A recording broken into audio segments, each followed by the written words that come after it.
So that would be an answer for many of the world's problems that we see today, whether it's poverty, whether it's calamities. If you not ask a person who has no faith in God, they will start to question God, they will start to question the wisdom of God. And even those who have faith, but they have weak faith, they will start to question God's wisdom, and they will start to question the existence of God. But when we have strong faith in God, and we believe that everything that comes to us in our lives is from God, whether good or bad, if there's goodness, there could be a trial in there too. If God gives somebody with a lot of money, it doesn't necessarily mean God's happy with them. There's a test in there too. How do you spend that money? How do you utilize it? Do you help the poor and needy, or do you live a lavish and extravagant life? So many people believe that this is my money, I deserve it, I worked for it, I can spend how I want to. But Muslims believe that everything we attain is from God and it belongs to God. So we have to fulfill God's commandments within those things that we receive. Are we fulfilling God's commandments when God says to give charity? Are we fulfilling God's commandment when He says to be kind to others? Do we feel morally correct by living in our lavish lives while people are suffering around the world when we can help them? So these are things that we could pose. These are questions that could be posed to somebody who has a nice life. That's also a test for you. If a person has a life of hardships, that's also a test. Do you ask from God? How do you come through your hardships? Do you still have firm faith in God? So predestination is pretty much, we Muslims believe that it's everything that happens in a person's life, whether good or bad, comes from God, and our destinies are already written. We are eased towards making the selection. That means we're not forced, we're not robots, we're not forced to do anything. We're not forced to be a Muslim, we're not forced to be a Christian, we're not forced to be living in Plano, Texas. We're not forced to choose what we do. God's destined that for us, but we choose those things ourselves, like we witness in our daily lives. But circumstances fall into place for us to choose and make those options, because everything is destined from God. So that's what Muslims believe regarding predestination and fate. All of these aspects that we discussed thus far, 6 beliefs, they are internal aspects. They are known as the tenets of the Islamic faith, the principles of the Islamic faith. Now what we're going to discuss are external aspects known as the 5 pillars of Islam. You may witness people doing certain things, certain practices you may have seen from work friends, from colleagues, people who study with you at university, and sometimes it triggers your curiosity. Why is this person behaving like this? Well, that's what we're going to discuss right now. Other than the 5 pillars of Islam, there are many other practices too. Okay. We're not going to go into those aspects today, but maybe at a later time we will go into those aspects. But today we're going to concentrate on the 5 pillars of Islam. When we say 5 pillars of Islam, we are highlighting that these aspects are extremely important, to the effect that if any of them are missing, it's like the whole body or the building of Islam would topple. Like a pillar. If a building has 5 pillars, if one pillar is weakened, then the building is weak. Similarly, if any of these 5 aspects are weakened, or they are not followed, or they are not practiced, then a person's religion is weak. And let me just make a point, if they are capable to follow them. Because there are circumstances within some of those 5 pillars that a person cannot follow them. And God knows everybody's situation. So we cannot hide from God. The first aspect is declaration of faith. What we believe in our hearts, the oneness of God, and that Prophet Muhammad is the messenger of God, we declare that with our tongues. So to combine the belief of the heart with a declaration by the tongue, this is called shahada. When somebody comes into the fold of Islam, when somebody chooses to become a Muslim, they take the shahada. Shahada means that they testify with their tongues and they combine that belief with what they have in their heart, that there is no God but God, and that Muhammad is the messenger of God. When a person does this, he enters the fold of Islam. He becomes a Muslim. But in his heart, he must have belief in the other aspects and tenets that we mentioned. So testimony of faith, shahada, declaration of faith, is the first pillar of Islam. It's a physical aspect, because you declare it with your tongue. Number 2, prayer. Now, prayer is a very vague term.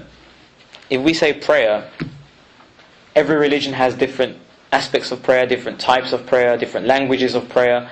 When we say prayer in the Islamic faith, and prayer being one of the 5 pillars of Islam, we are indicating or speaking about a different type of prayer. Muslims have a ritual prayer which is called salah in Arabic, which is performed 5 times a day. This is the prayer we're speaking about here. Because a person can pray while they're driving. A person can pray to God while they're sitting at home, while they're walking in the park. You can pray to God, you can communicate with God, you can talk with God, you can supplicate to God all the time. But when we say prayer here, we are speaking about a ritual prayer. This ritual prayer takes place 5 times a day, and it takes place at 5 different timings of the day. The first prayer takes place between dawn and dawn and sunrise. The second prayer takes place right after noon. The third prayer takes place late afternoon. The fourth prayer takes place immediately after sunsets, and the fifth prayer takes place at night before bed, when the twilight disappears. Basically, the first prayer, according to the seasons, the timing could be extremely early. It could be, somewhat moderately early. Right now, the first prayer of the day, which is between dawn and sunrise, takes place in congregation about 6:15 in the morning. So these 5 prayers are performed mostly in congregation. If a person cannot make the congregation, then they perform individually at home or at their workplace. That's why you would see people frequent the mosque. You would always see cars here 6 in the morning. Now I have neighbours, I live in the complex next door, and I have neighbours, and they say to me, "What do you guys do 6 in the morning in the mosque?" So we pray. So really? So yeah, we pray. So there's nothing suspicious going on. So you don't need to be afraid. Nothing suspicious going on. You don't need to be afraid. So this is what we do. We come to the mosque and we pray. Now, when I say it's a ritual prayer, it's ritual in the fact that we have to follow certain guidelines in that prayer. First and foremost, we have to be clean and pure. So we have a ritual ablution, a ritual washing called wudu. So we wash ourselves, our face, our arms, and we wet our hair, and we wash our feet. So if you have colleagues at work who wash their feet, in the sinks, that's why they're washing their feet. And some people feel ashamed. They ask, "Do we have to wash our feet when we're at work?" It's embarrassing.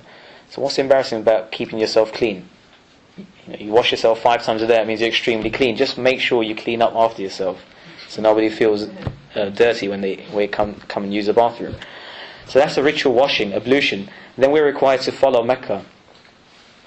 Mecca is the direction that we follow in prayer, and in Arabic this is called Qibla. If you go online, you can find the Qibla locator anywhere. You're stuck anywhere. You just go online and you put QiblaLocator.com. You put your zip code, and it will just give you the direction to Mecca. It's in the northeast there right now. We'll give you a tour of the mosque, maybe today or today or later. Yeah, the last day. Last day. Okay, he wants to make you wait.